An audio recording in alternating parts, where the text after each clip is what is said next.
Usually when we talk about a leak in a house, there is a very distinct physical reality to it. Like you look up and you see this brown water stain spreading across the ceiling. Oh, yeah. Or you're lying in bed at night and you hear that steady, maddening, dripping sound coming from the basement. Exactly. You know immediately that you have a problem. So you grab a flashlight and find the crack pipe, you patch it up, and the bleeding stops.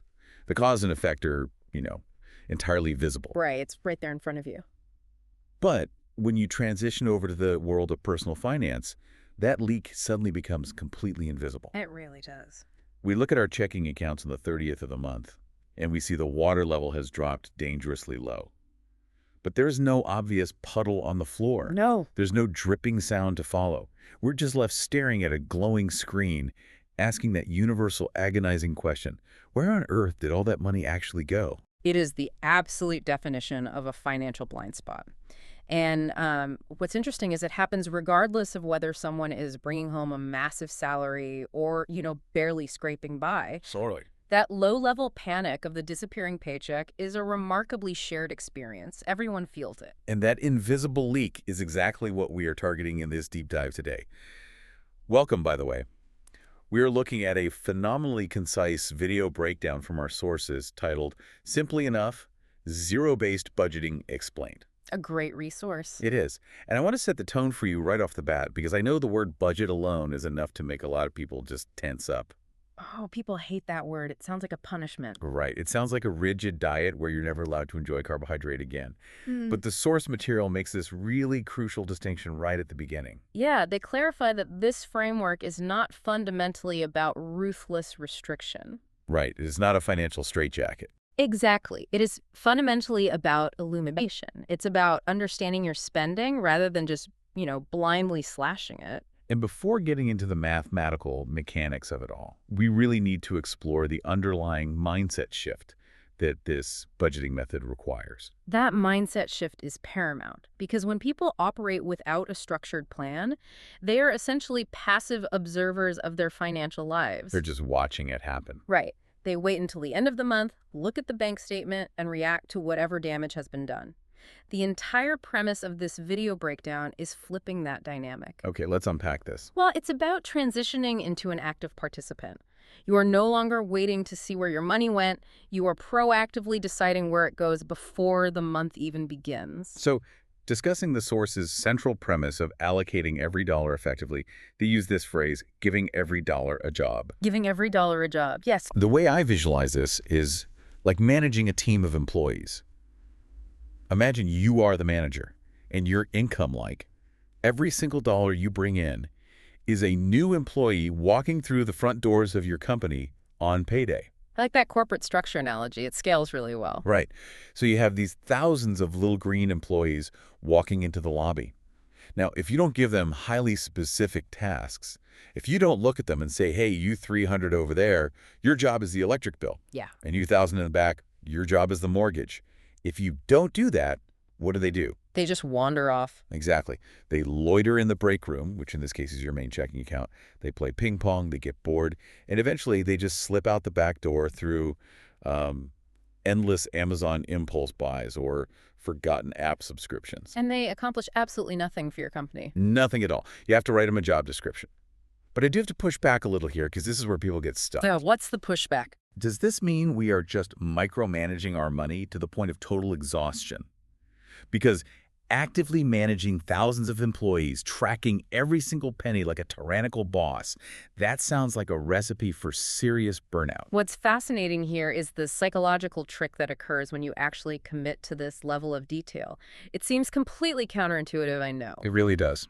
But this supposed micromanagement, this assigning of a specific job to every single dollar, is precisely what generates profound clarity and peace of mind. Wait, really? Clarity? Yes. Yeah. Because the exhaustion most people feel around their finances doesn't stem from the act of managing the money. It stems from the anxiety of the unknown. Oh, I see. The dread of not knowing if the water level is going to drop below the drain. Exactly, the constant background noise of financial uncertainty. Right. When your dollars do not have specific jobs, you exist in a state of low-level dread. Yeah, that makes sense. You might look at your banking app, see a balance of, say, $2,000, and instead of feeling secure, you feel paralyzed. Because you're wondering, is that enough? Right. Does that need to cover property taxes next month? Can I afford to replace my tires? You just don't know. But by being deeply intentional and assigning those jobs up front, you aren't restricting your freedom. You are freeing yourself from that decision fatigue. You're making your choices proactively in the calm light of day, rather than reactively in a state of panic when a massive bill suddenly drops in the mail. Exactly. You are ensuring your money actually works for you instead of just, disappearing. So the micromanagement is actually just clarity disguised as a chore. That's a great reframe. Now that you, the listener, understand that you need to act as a manager for your money, we have to move into the exact steps of how to assign those jobs. The nuts and bolts of it. Right. How do we reach this concept of zero?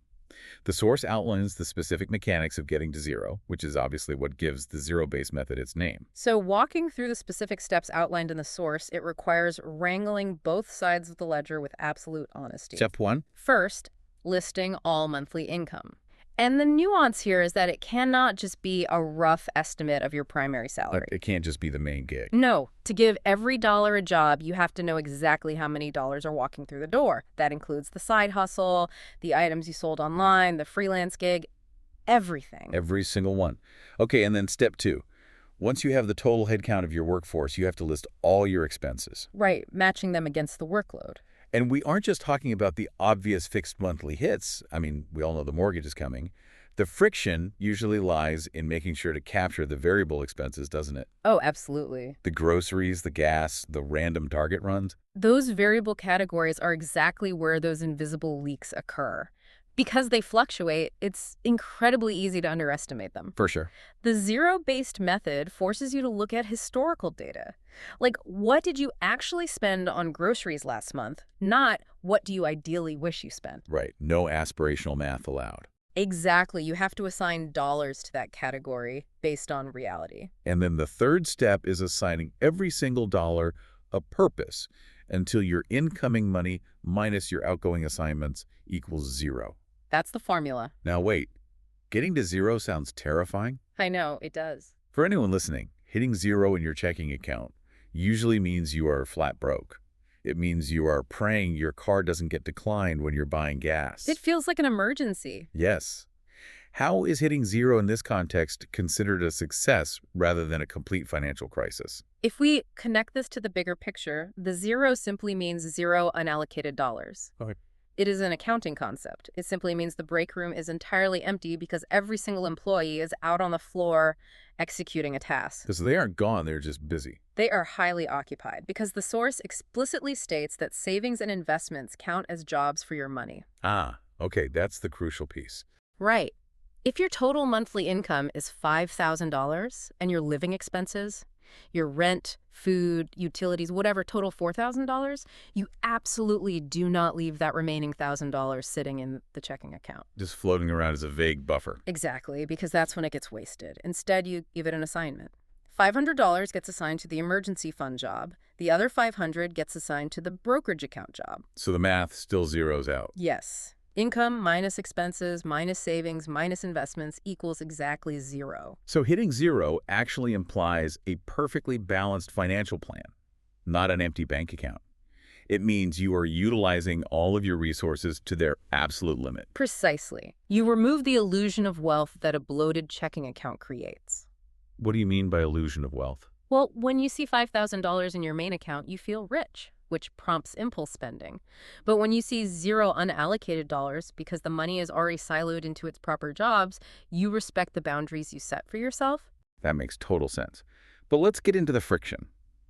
Once the baseline is set and every dollar has a proposed job, what happens when there aren't enough dollars to cover everything? That is the messy part where theory hits human behavior. Right. Because this leads to the source's guidance on making really tough choices. This is the reality for most people doing this exercise. It is. And this is where the budget transforms into a mirror reflecting your priorities. The source discusses the requirement to prioritize essential expenses first. The non-negotiables. Yes. Shelter, basic food, keeping the lights on. The jobs that keep you safe and housed get first claim on the dollars. So what does this all mean when we get past those survival essentials? Because then we hit the source's directive to identify and reduce unnecessary spending. Right. Looking at the discretionary categories. And the specific example the video highlights is spending too much on dining out and needing to cut it back to fund other goals. Yeah. And I have to be honest, when you start talking about slashing the restaurant budget, this immediately reverts back to sounding like a restrictive financial diet. I hear that a lot. It feels like the entire point of this zero-based system is just to stop having fun and strip all the joy out of the month. It's the most common psychological hurdle. It is incredibly easy to misinterpret the reduction of an expense category as a mandate to suffer. Yeah.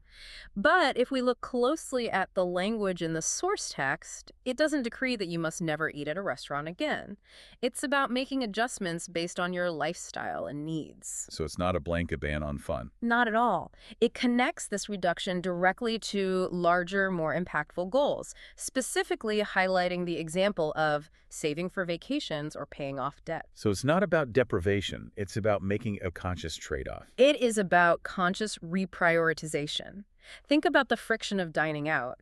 If you are ordering takeout 4 nights a week strictly out of exhaustion and convenience, that habit is draining hundreds of dollars. Dollars that could be working another job. Right. They could be doing the pay off the high-interest credit card job or the save for a trip to Italy job. You have to step back and evaluate what brings you a higher quality of life. And if the financial freedom of being debt-free is demonstrably more important to your lifestyle than mediocre Tuesday night takeout, then cutting dining out isn't a punishment. Exactly. It's a conscious reprioritization of what brings you actual joy and security. The budget just strips away the fog of vague intentions. We all say we value travel, but if your spreadsheet shows all your unallocated dollars flowing into the DoorDash job, there's a massive disconnect. You can't lie to a zero-based budget. It forces you to align your money with your actual goals. But here's where it gets really interesting for me. So the listeners set their priorities. They cut back on dining out to save for a vacation. But life is unpredictable. Very. The perfect math gets ruined. A heat wave hits and your electric bill doubles. Or the dog eats something weird in the yard and needs an emergency vet visit. We need to look at how this method survives month-to-month reality. The source material anticipates this perfectly. It provides a crucial warning. Zero-based budgeting is inherently not static. Which is a massive relief. Yeah. Because the rigidity is usually what breaks people. If you treat it as rigid, you will fail.